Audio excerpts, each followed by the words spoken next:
අයිබෝන් දෙකේ මම උන් අදත් ආව වෙනද වගේම 10 ශ්‍රේණියේ වීඩියෝ ගන්ධේ පාඩම් මාලාවක් අරගෙන ඔයගොල්ලෝ අතරට. ඉතින් අපි අපේ පළවෙනි පාඩම හැටියට අපි ආරම්භ කරා වර්ගමූලයේ පාඩම. වර්ගමූලයේ පාඩම යටතේ අපේ වර්ගමූලයේ සෙවීමේ සාධාරණ ක්‍රමය සාකච්ඡා කළා. මතකයි නේද? ඒ අනුව අපි සාධාරණ ක්‍රමයේ ඔස්සේ ඕනෑම පූර්ණ වර්ග සංඛ්‍යාවක වර්ගමූලයේ සොයන ආකාරය අපි සාකච්ඡා කළා. ඒ වගේම අපි උදාහරණ කිහිපයක්ම කරලා පෙන්නනවා. ඒ වගේම හෝම්වර්ක් එකක් විදියටත් අපි පුංචි අභ්‍යාස ටිකක් ඔබට බාර දුන්නා නේද? මම දැන් පළමුවෙන්ම හෝම්වර්ක් යටතේ දීපු අභ්‍යාස මාලාවේ ගැටලුවක් කරලා පෙන්නනවා. ඒ ගැටලු අතරින් මම තෝරගන්නවා මෙන්න මේ සංඛ්‍යාව.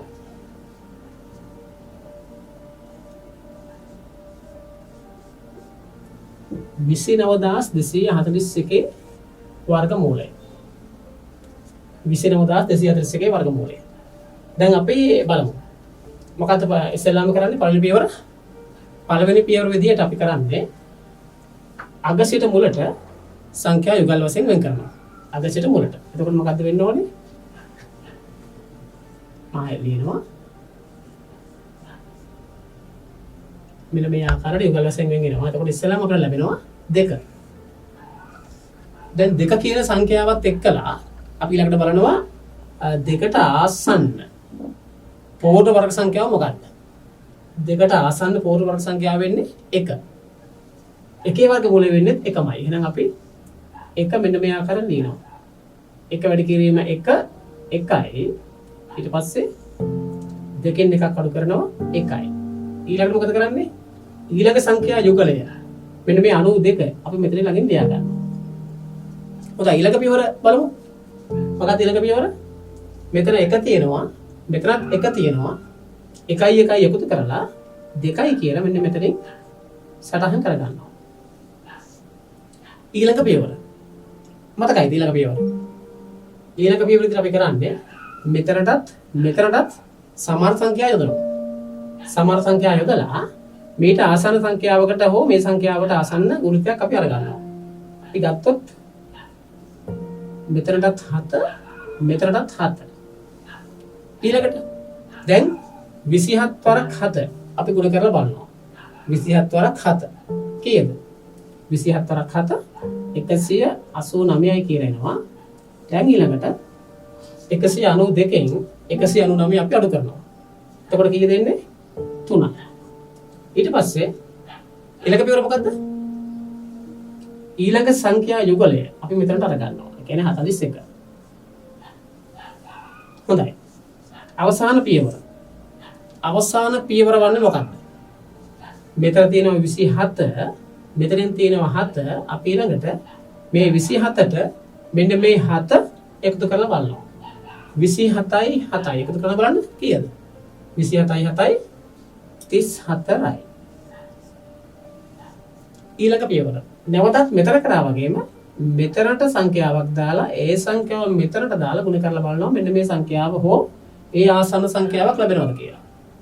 අපිට පැහැදිලිවම පේනවා 341 එකෙන් ගුණ කරාම 341 ලැබෙනවා. එහෙමනම් මෙතන අඩු කරාම බිඳුවයි අපි වර්ගමූලය හොයලා ඉවරයි. එහෙමනම් 29241 වර්ගමූලය 171. මේ විදිහට ගැටලු 5ක් අපි කලින් පාඩමේ දීලා ඇති. ඒ ගැටලු 5න් මම ඔන්න එක ගැටලුවක් අවසාන ගැටලුව විදිහට මතක් වෙනත් එක්ක නැවත පාඩම මතක් වෙනත් එක්කලා කළා මම දැන්.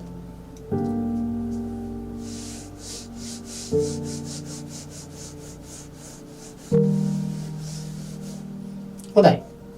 මේ වර්ගමූලය යටතේ මේ දක්වා සාකච්ඡා කරේ සාධාරණ ක්‍රමයෙන් පූර්ණ වර්ග සංඛ්‍යාවල වර්ගමූල පමණයි.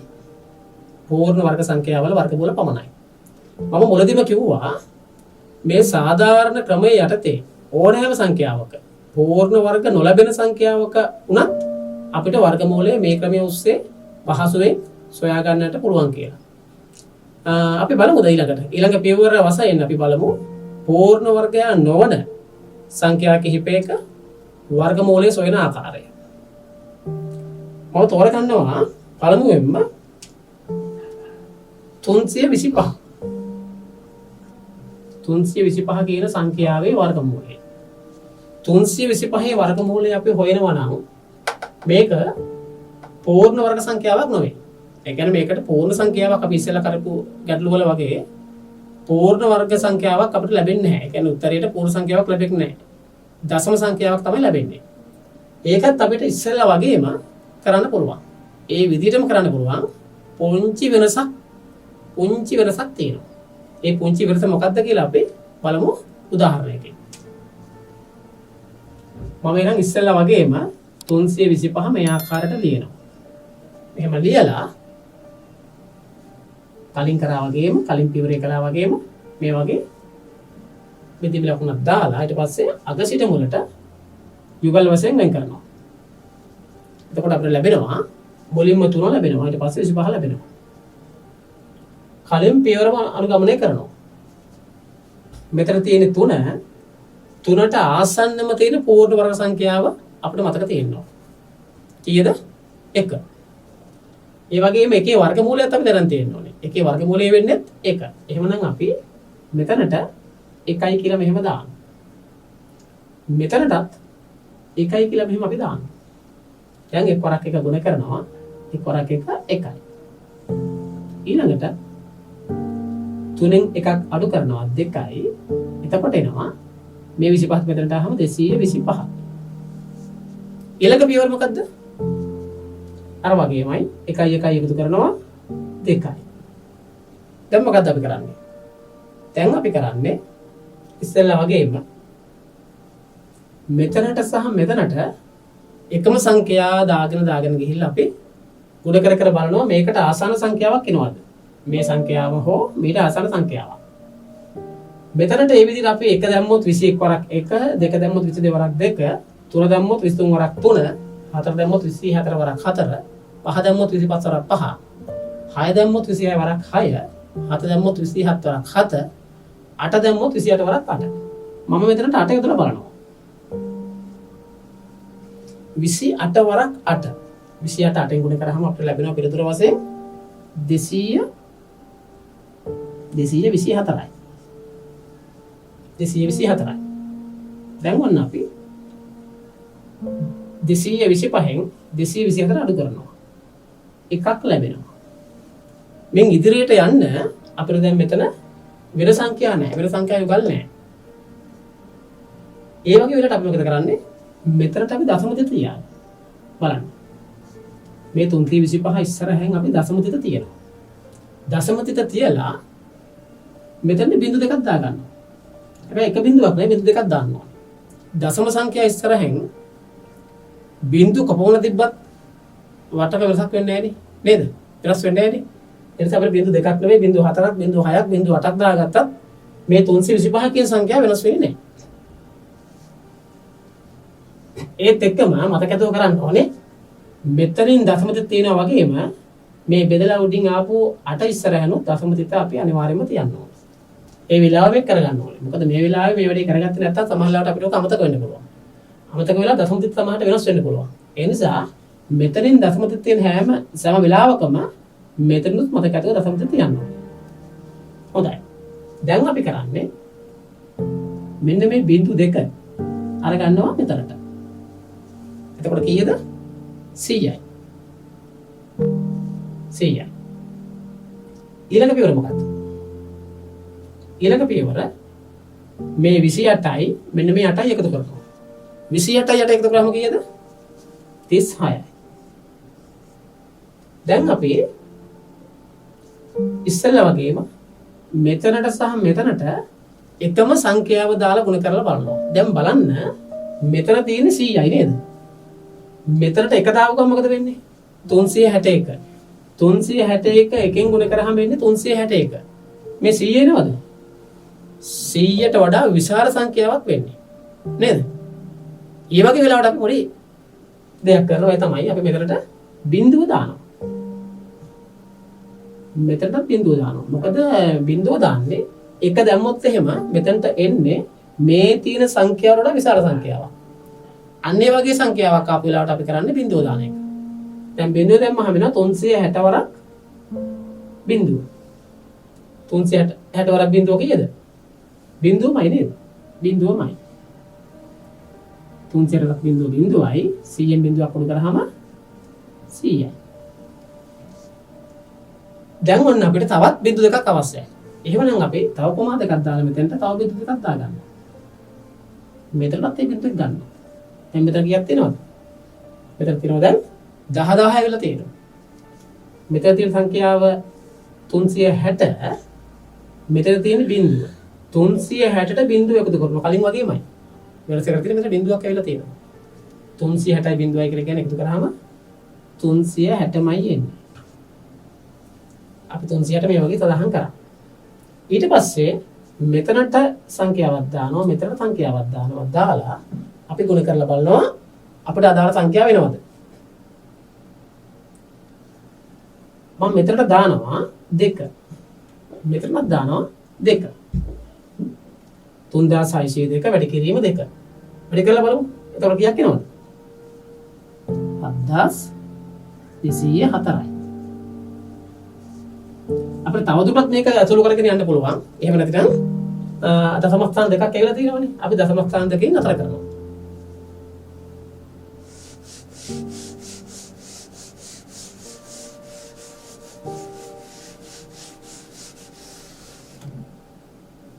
අපි මේ සාකච්ඡා කරේ පූර්ණ සංඛ්‍යා නොවන දශම සංඛ්‍යා ලැබෙන වර්ගමූල එහෙම නැත්නම් පූර්ණ වර්ග සංඛ්‍යා නොවන සංඛ්‍යාවල වර්ගමූල සෙවීම. වර්ගමූල වලට දශම සංඛ්‍යා ලැබෙන සංඛ්‍යාවල වර්ගමූල සෙවීම. මම තවත් උදාහරණයක් තෝරගන්නවා. මම ඊළඟට තෝරගන්නවා 769 කියන සංඛ්‍යාවේ වර්ගමූලයේ සෙවීම.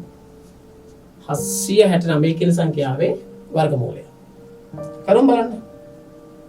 769 මේ වගේ ලියනවා. යුගල් වශයෙන් වෙන් කරනවා. බෙදී බී ලකුණ දානවා. ඊට පස්සේ 7ට ආසන්න පූර්ණ වර්ග සංඛ්‍යාව 4යි. 4 වර්ගමූලය 2යි. අපි මේකේ නම් මෙතනට 2යි මෙතන 2යි යොදනවා. දෙවරක් 2 4යි. 7න් 4ක් 3යි. දැන් මේ 69 නැත්නම් මේ ඊළඟ සංඛ්‍යා යුගලය මෙතනට ගන්නවා. 369යි. ඊළඟට මේ 2 එකතු කරලා මෙතන ලියා ගන්නවා 4යි. ඊළඟට මොකද කරන්නේ? මෙතනටත් එකම සංඛ්‍යාව යොදලා බලනවා. මම යොදනවා මෙතනටත් 7 මෙතනටත් 7. 47 වරක් 7. 329යි. 369න් 329ක් අඩු කරාම 40යි. ඔන්න 40ක් ඉතුරුලා තියෙනවා. දැන් ඉදිරියට යන්න නම් මොකද කරන්න ඕනේ? මෙතනට දශම ස්ථාන අපි දශම වෙන් කරන්න ඕනේ. දශම දාලා බිංදු දෙකක් අපේ අකට යොදන්න. මෙතන දශම දෙක තිබ්බනම් අපි මෙතනට අනිවාර්යයෙන්ම දශම දෙක තියෙනවා. දැන් මෙන්න මේ අපි අලුතෙන් දාපු බිංදු දෙක මෙතන ලියා ගන්න. එතකොට කීයද? 4000යි. ඊළඟ පියවර මොකක්ද? 47 තියෙනවා. 47යි 7යි අපි එකතු කරනවා. 47යි 7යි එකතු කරාම කීයද? 54යි. ඊළඟ පියවර මොකක්ද? ඊළඟ පියවර. මෙතනටත් කලින් වගේම එකම සංඛ්‍යාව යොදනවා. මම මෙතනට යොදනවා 7. 7 කියන ඉලක්කම. එහෙනම් මට මෙතනටත් දාන්න සිද්ධ වෙනවා 7. ඊළඟ පියවර 547 ගුණ කරන්න ඕනේ 7ෙන්. 547 ගුණ කරනවා 7ෙන්. මේක ගුණ කරලා බලුවොත් 3829යි කියලා එනවා. 3829යි. ඊළඟට 4000න් 3829ක් අපි අඩු කරනවා. එතකොට එනවා අඩු කරලා බලන්න 171. දැන් නැවතත් මෙතනින් අපි කොමාවක් දාලා තව බිංදු දෙකක් මෙතනට දානවා. දාලා ඒ බිංදු දෙකම මෙතනට අරගන්නවා. දැන් මෙතන කීයක් තියෙනවද? 17100යි. මෙතනට මොකද කරන්නේ? 547 තියෙනවා. මේ 547ට මෙන්න මේ 7 එකතු කරනවා. එතකොට කීයද? 554යි. 554යි.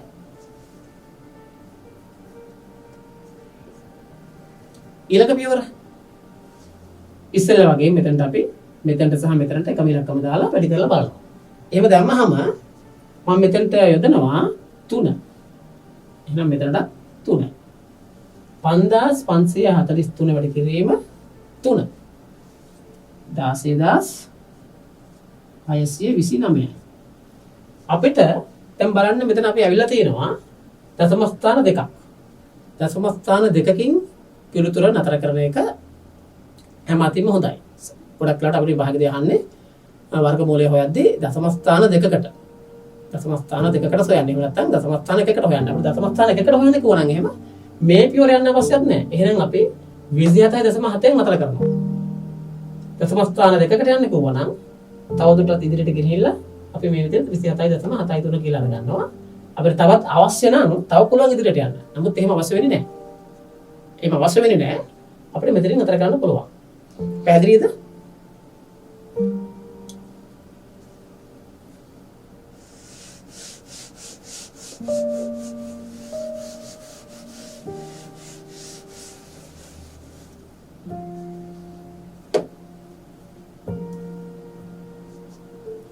හොඳයි. ඔන්න ඔය ආකාරයට අපිට එම්නම් සාධාරණ ක්‍රමයේ භාවිතා කරලා පූර්ණ වර්ග සංඛ්‍යාවල වගේම පූර්ණ වර්ග නොවන සංඛ්‍යාවලත් වර්ගමූලය පහසුවෙන් හොයාගන්න පුළුවන්. මම අපේ දුල පුතාලට පොරොන්දු වුණා මේ පාඩම ආරම්භ කරන වෙලාවේ මේ ක්‍රමය නෙවෙයි අපිට සංඛ්‍යාවක වර්ගමූලයේ සොයා ගැනීම පහසුවෙන් සොයා ගැනීම තප්පර 2කින් 3න් දැන් මේ ගානක් කරන අපිට කොච්චර වෙලා ගියාද? හෝම්වර්ක් කරා නේද? කොච්චර වෙලාවක් යනවද අපිට? සාමාන්‍යයෙන් වෙලාවක් යනව නේද? හැබැයි මේ පූර්ණ වර්ග සංඛ්‍යාවල වර්ගමූලය අපිට තප්පර 5කින් තප්පර 6කින් සමහර වෙලට තප්පර 2කින් හොයාගන්න පුළුවන්. හොයාගන්න පුළුවන් පහසු ක්‍රම තියෙනවා. මම දැන් සූදානම් වෙන්නේ ඒ වගේ තත්පර කිහිපයකින් පූර්ණ වර්ග සංඛ්‍යාවල වර්ගමූලය හොයාගන්න පුළුවන් පහසු සරල ක්‍රමයක් ඔයාලට අරන් එන්න. බලමු. මතක තියාගන්න මේ ක්‍රමයට අපිට පුළුවන් පූර්ණ වර්ග සංඛ්‍යාවල පමණයි. අපි දෙවනුවට සාකච්ඡා කරපු දශම වශයෙන් ලැබෙන වර්ගමූල වල මේ වගේ වර්ගමූලය හොයන්න බෑ. මම යොදා ගන්නවා උදාහරණයක්. 529. 529 වර්ගමූලය දැන් අපි හොයන්න යන්නේ. මෙතෙන්දී මම ආයෙත් මතක් කරනවා මම කලින් පාඩමේදී කිව්වා 1 සිට 9 දක්වා තියෙන වර්ගමූලය නැත්නම් ඒ පූර්ණ වර්ග සංඛ්‍යාවල වර්ගමූලයේ මතකයේ තියෙන්නට ඕනේ කියලා. මම පොඩ්ඩක් මතක් වෙන්න ආයෙත් ලියනවා. 1 වර්ගමූලය 1යි. ඊළඟට 4 වර්ගමූලය 2යි. 9 වර්ගමූලය 3යි. ඊළඟට 16 වර්ගමූලය 4යි. ඊළඟට 25 වර්ගමූලය 5යි. 36 වර්ගමූලය 6යි. 49 වර්ගමූලය 7යි. 64 වර්ගමූලය 8යි. ඊළඟට 81 වර්ගමූලය 9යි.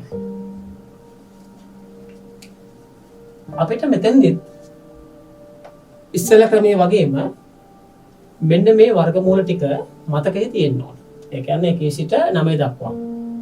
මේ ටික මතකයේ තියෙන්න ඕනේ. දැන් බලන්න අපි මෙතෙන්දි තෝරගන්නවා 529 වර්ගමූලය හොයන්න යන්නේ. අපි බලනවා අග ඉලක්කම. මේකේ තියෙන අග ඉලක්කම මොකද්ද? 9 තියෙන්නේ. බලන්න මෙතන අගට 9 තියෙනවා මොනවද තියෙන්නේ? මේ 9 තියෙනවා ආයි 49 තියෙනවා. අගට 9 තියෙනවා තියෙන්නේ 9 සහ 49. 9 වර්ගමූලය 3යි 49 වර්ගමූලය 7යි. එහෙමනම් අපිට පුළුවන් මෙතෙන්දී අනුමාන කරන්න පුළුවන් අගට 9 තියෙන නිසා අනිවාර්යයෙන්ම එහෙනම් මෙතනට එන්න ඕන වර්ගමූලය අගට 3 තියෙන සංඛ්‍යාවක්. එහෙම නැත්නම් අගට 7 තියෙන සංඛ්‍යාවක්. ඊළඟ පියවර අපි අරගන්නවා 5. අපි මේ මෙත සංඛ්‍යාව අයින් කරලා අපි ගත්තොත් මෙහෙම යුගල වශයෙන් වෙන් කරොත් එහෙම 5 එනවා. 5 වර්ගමූලය ආසන්න වශයෙන් කීයද? 5ට ආසන්නවම තියෙන පූර්ණ වර්ග සංඛ්‍යාව 4. 4 වර්ගමූලය 2යි. එහෙනම් අනිවාර්යයෙන් මෙතන පළවෙනි ඉලක්කම 2 වෙන්නේ. අගට එන්නේ 3 හෝ 7. ඊළඟට බලන්න අපි 3ද 7ද තෝරගන්නේ. ඒක බලාගන්නේ මෙහෙමයි. දැන් මෙතනට ආසන්න වර්ගමූලය ආවේ 2යි. අපි 2 ගුණ කරනවා 2ට පස්සේ තියෙන ඊළඟ සංඛ්‍යාවෙන්. 2ට පස්සේ තියෙන සංඛ්‍යාව මොකද්ද? 3. එහෙනම් අපි ගුණ කරලා බලනවා 2 3ෙන්. 3ෙන් ගුණ කරාම කීයද? 6යි. ඒ ලැබෙච්ච සංඛ්‍යාවට වඩා මේ සංඛ්‍යාව කියන්නේ 5 කුඩායි නම් අපි ගන්නවා කුඩා සංඛ්‍යාව. මේට වඩා විශාලයි නම් මේ ලැබිච්ච සංඛ්‍යාව අපි ගන්නවා මෙතනට විශාල සංඛ්‍යාව. මේ තියෙන සංඛ්‍යා දෙකෙන් විශාලය කරගන්නවා. මේ ගුණිතය විශාල වුණොත් මේට වඩා කුඩා වුණොත් අරගන්නවා කුඩා සංඛ්‍යාව. එහෙමනම් දැන් අපි දන්නවා පළවෙනි ඉලක්කම 2 ඊගාවට එන්න ඕනේ 3ද 7ද අපි තෝරගන්නේ මොකද්ද? අපි තෝරගන්නේ එහෙනම් කීය තෝරගන්නේ? අපි තෝරගන්නේ 3. එහෙනම් 529 වර්ගමූලය 23යි. තව උදාහරණයක් බලමු.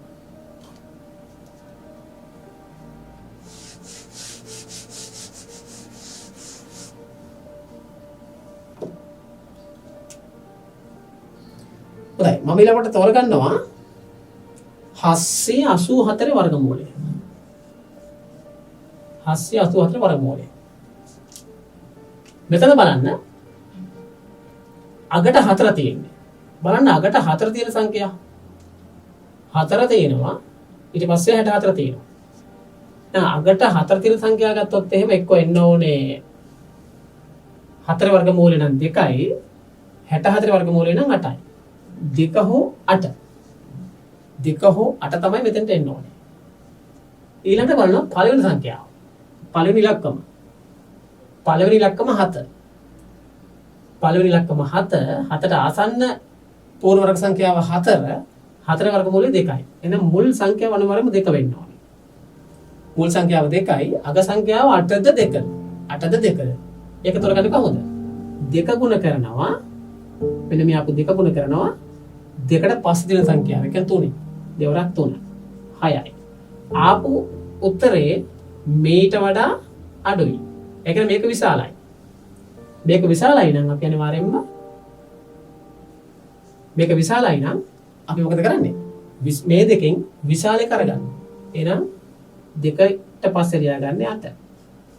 එහෙනම් 784 වර්ගමූලය වෙන්නේ 28යි. පැහැදිලිද? මේක සාමාන්‍ය පොතේ මේ අපේ අච්චු පොත්වල අපේ විෂය නිර්දේශයේ මේ ක්‍රමේ නෑ. මේක මෙතේ මගින් පුළුවන් අපේ වර්ගමූලයක් හොයාගෙන සංඛ්‍යාවක වර්ගමූලය හොයාගෙන අපිට ඒක පරීක්ෂා කරගන්න පුළුවන් නිවැරදිද? Tamanට ආපු උත්තරේ හරිද වැරදිද කියලා බලා ගන්න පුළුවන්. ඒකට මේ ක්‍රමය යොදා ගන්න පුළුවන්. ඒ වගේම මේ ක්‍රමය කලින් ඉගෙනගත්ත ක්‍රම ඔක්කොම වඩා පහසුයි කියලා දැන් ඕගොල්ලන්ට තේරෙනවද නේද? පැහැදිලි නේද? අපි තව උදාහරණ කිහිපයක් බලමු. හොඳයි. මම මෙහෙම කරන්නම්. මේ ක්‍රමයට අපි මේ දක්වා කරපු සියලුම වර්ගමූල අපි හොයපු සියලුම සංඛ්‍යාවල වර්ගමූලය මෙන්න මේ ක්‍රමයට හොයන්න පුරුදු වෙන්න බලන්න. මේ ක්‍රමයට උත්සාහ කරන්න. මුලදී පොඩ්ඩක් වෙලාව වැඩි වෙයි. අපි පොරමක තප්පර 5න් තප්පර 2කින් පුළුවන් කියලා කිව්වට සමහර විට විනාඩියක් 2ක් 3ක් 4ක් යන්නත් පුළුවන් මුලදී. ක්‍රමය හුරු වෙනකම්. හුරු වුණාට පස්සේ එච්චර ගැටලුවක් වෙන්නේ නැහැ. මේ ආකාරයට අපි තව ටිකක් බලමු.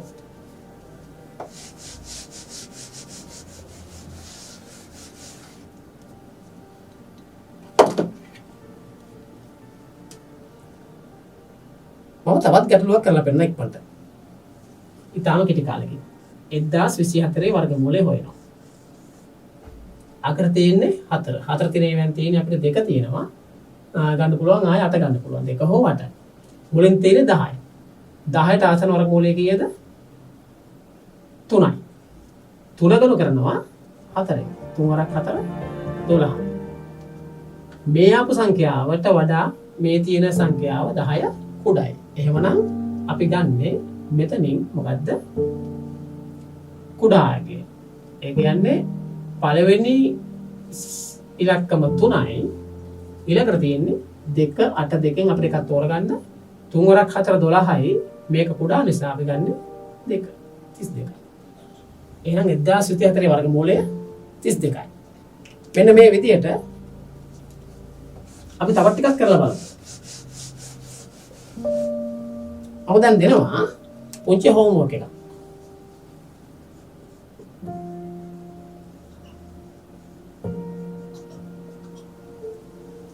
මෙන්න මේ විදිහට අපි කොහෙන් බලන්න 2704 වර්ගමූලය.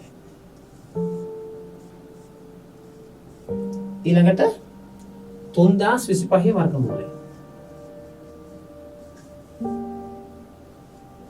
තුන්වෙනි එක 3481 වර්ගමූලය. ඊළඟට හතරවෙනි සංඛ්‍යාව හතරවෙනි ගාන 5329.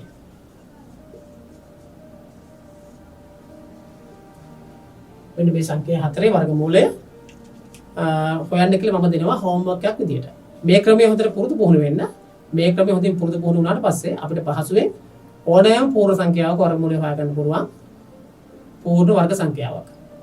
මේ ක්‍රමයක් හොඳින් පුරුදු පුහුණු වෙන්න. ඒත් එක්කම අපි ඉගෙන ගත්ත සාධාරණ ක්‍රමය. සාධාරණ ක්‍රමය තමයි ගොඩක් වෙලාවට අපිට විභාගවලදී වාර විභාගවලදී ගොඩක් වෙලාවට අපෙන් අහන්නේ සාධාරණ ක්‍රමයෙන් ගැටලු විසඳන්න. සාධාරණ ක්‍රමය හොඳට හුරු වෙන්න. ඒත් එක්කම සාධාරණ ක්‍රමය හොඳට හුරු වෙලා මම මේ අන්තිමට කියලා දීපු සරල ක්‍රමයට චෙක් කරලා බලන්න නැත්නම් පරීක්ෂා කරලා බලන්න අපි ආපු උත්තරය නිවැරදිද කොහොමද කියලා. එහෙමනම් වර්ගමූලයේ පාඩම අපි මෙතනින් අවසන් කරනවා. එහෙමනම් දුවේ පුතේ අපි තවත් පාඩමකින් 10 ශ්‍රේණියට අදාළ 10 ශ්‍රේණියේ විශේෂ අදාළ ඊළඟ පාඩමෙන් අපි නැවත හමු වෙමු. ඒ වගේම අපි ආරාධනා කරනවා ඔයගලන්ට දිගින් දිගටම අපේ විවර්තනත් එක්ක එකතු වෙන්න, අපේ වීඩියෝ පාඩම් මාලාවත් එක්ක එකතු වෙන්න. පුළුවන් තරම් ඔබත් ඔබේ මිතුරන් සමග එකතු වෙලා මේ වීඩියෝ පාඩම් මාලාව නරඹන්න. මේක හොඳ අද්විතීය නැවුම් අත්දැකීමක් වෙයි. ඒ වගේම අනාගතයේදී ලබන අවුරුද්ද අපි දන්නවා අපි අපස සාමාන්‍ය පෙළ විභාගයට පෙනී සිටින්න බලාපොරොත්තු වෙමින් ඉන්නේ 10 ශ්‍රේණිය නේද? අපස සාමාන්‍ය පෙළ විභාගය ගත්තොත් එහෙම අපස සාමාන්‍ය පෙළ විභාගයේ ගණිතයේ පස්ස පත්‍රයේ 40%ක් අනිවාර්යයෙන්ම 40%කට වඩා ආවරණය කරන්නේ 10 ශ්‍රේණිය විෂය නිර්දේශයේ පදනම් කරගෙන. අන්න ඒ නිසා 10 ශ්‍රේණිය කියලා කියන්නේ අපස සාමාන්‍ය පෙළ පන්තියක් හා සමානයි. එහෙමනම් දැම්මතියම අපි අපොත් සාමාන්‍ය පෙළ විභාගයේ පෙනී සිටින විදියට පුරුදු පුහුණු වෙමු. තව තවත් මිතුරන් එක්ක සම්බන්ධ වෙලා අපේ මේ වීඩියෝ පාඩම් මාලාව නරඹන්න කියලා අපි ආරාධනා කරනවා. එහෙමනම් සුබ දවසක්. අයබෝන්.